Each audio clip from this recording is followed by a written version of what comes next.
জয় বাংলা। ওপর জোড়া ফুলে ভোট দিয়ে বিপুল ভোটে জয়যুক্ত করবে। জমি আন্দোলনের অন্যতম ভূমি সিঙ্গুরে আজ ফের প্রচার করলেন হুগলি লোকসভা কেন্দ্রের তৃণমূল কংগ্রেসের প্রার্থী রচনা ব্যানার্জি। এদিন প্রথমে তিনি সিঙ্গুরের বেড়াবেড়ি পঞ্চায়েত এলাকার দক্ষিণ পাড়া এলাকায় হুট খোলা গাড়িতে করে রোড শো করেন। সেই মুহূর্তে রচনাকে দেখার জন্য রাস্তার দুপাশে অসংখ্য মানুষ অপেক্ষারত ছিলেন। এক মুহূর্তের চিত্র মোবাইলে বন্দি করার অপেক্ষায় ছিলেন সকলেই। তাদের উদ্দেশ্যে জয় বাংলা স্লোগান দেন রচনা। গাড়িতে করে প্রচারের পর তিনি সিদ্ধেশ্বরী কালী মন্দিরে গিয়ে পুজো দেন। এরপর বেড়াবেড়ি হরিসভাতেও পুজো দেন তিনি। বাতাসা হরিলুট দেন জনতার উদ্দেশ্যে। আজ সারাদিনই সিঙ্গুর বিধানসভা এলাকায় প্রচার কর্মসূচি করেছেন রচনা ব্যানার্জি। প্রচারের মাঝেই সাংবাদিকের মুখোমুখি হয়ে একাধিক প্রশ্নের উত্তর দিয়েছেন তিনি। শুধু তাই নয়, নির্বাচনী প্রচারের প্রথম দিনেই তার মন্তব্যকে ঘিরে যে মিম তৈরি হয়েছে সেই মিম নিয়েও মন্তব্য করেছেন রচনা ব্যানার্জি। রাজনৈতিক প্রশ্ন করি, সেটা হচ্ছে প্রথম দিন যখন এসেছিলেন তখন কারখানার প্রশ্নে আপনি বলেছিলেন রাস্তার ধারে প্রচুর কারখানা হয়েছে, চারিদিকে ধোঁয়া। আসার সময় তো দেখেছিলাম তাই।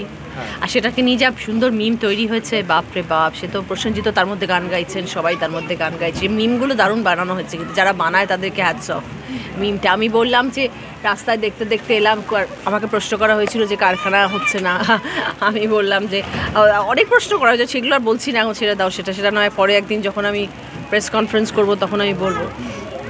কিন্তু আমার মনে হয়েছিল যে আমি যখন রাস্তা দিয়ে আসি, আমি দিতে এরম না যে প্রথমবার এলাম, বহুবার যাতায়াত করি, কারণ আমাদের শোজ ছিল। এখন তো রাজনীতিতে এসেছি। এর আগে তো আমাদের গানের অনুষ্ঠান, নাচের অনুষ্ঠান আমরা সব শিল্পীরা করতাম। আমরা প্রচুরবার, সিঙ্গুর তো প্রথমবার নয়, বহুবার এসেছি। সিঙ্গুরে বেছিলাম দেখে তো আজকে চিনি না, অনেক দিন আগে থেকে চিনি। তো আগে যখন এসেছি তখনও, তারপরেও দেখেছি যে কারখানা তো আছে। এবং যখন দিনের রাত্রেবেলা আসলে ধোঁয়া দেখা যায় না, ওই জন্য ধোঁয়ার কথা কখনো বলিনি। কিন্তু যখন দিনের বেলা আসছে তখন দেখছি কারখানার উপর থেকে ধোঁয়া বেরোচ্ছে, সেটা নিয়েই বললাম। সেটা তার বিশাল বড় একটা মিমও হয়ে গেল। যাই হোক, ঠিক আছে, যেরকমই পাবলিসিটি হবে সেটা রচনা ব্যানার্জির জন্যই ভালোই।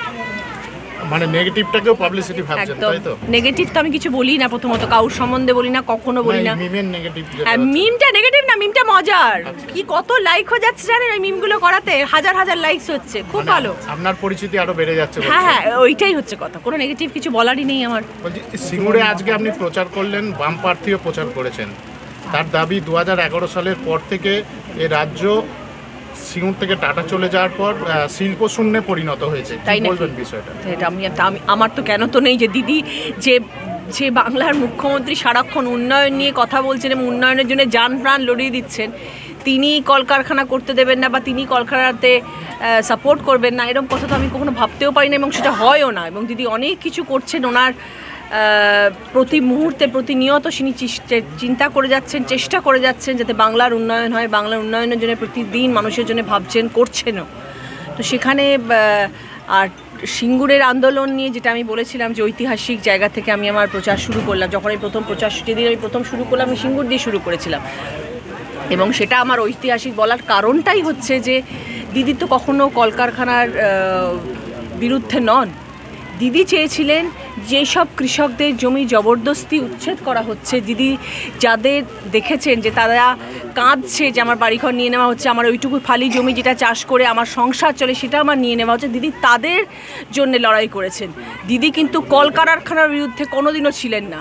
দিদি বলেছিলেন কারখানা হোক, টাটা আসুক, সব আরও আসুক, আরও অনেক কলকারখানা হোক, কিন্তু সকলের থেকে অনুমতি নিয়ে, পারমিশন নিয়ে, সকলের মাথা যখন বলবে যে হ্যাঁ আমরা দিচ্ছি জমি, তখন নেওয়া হোক। এরকম নয় জবরদখল করে তাকে বাড়ি থেকে বার করে দিয়ে তাকে যেরকমভাবে পথে বসিয়ে দিয়ে তার জমিতে দখল করে করা হবে, তার বিরুদ্ধে দিদি দাঁড়িয়েছিলেন। তো সেই জন্য কখনোই দিদি আমাদের কলকারখানার বিরুদ্ধে নয়। যারা এরকম ধরনের অপপ্রচার করেন আমি তাদের বিরুদ্ধে কথা বলতে পারি।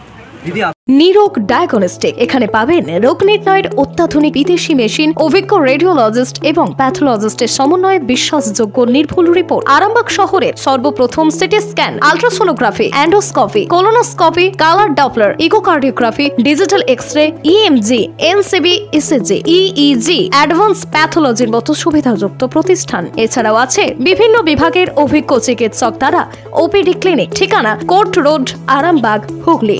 যোগাযোগ নম্বর 9732843677।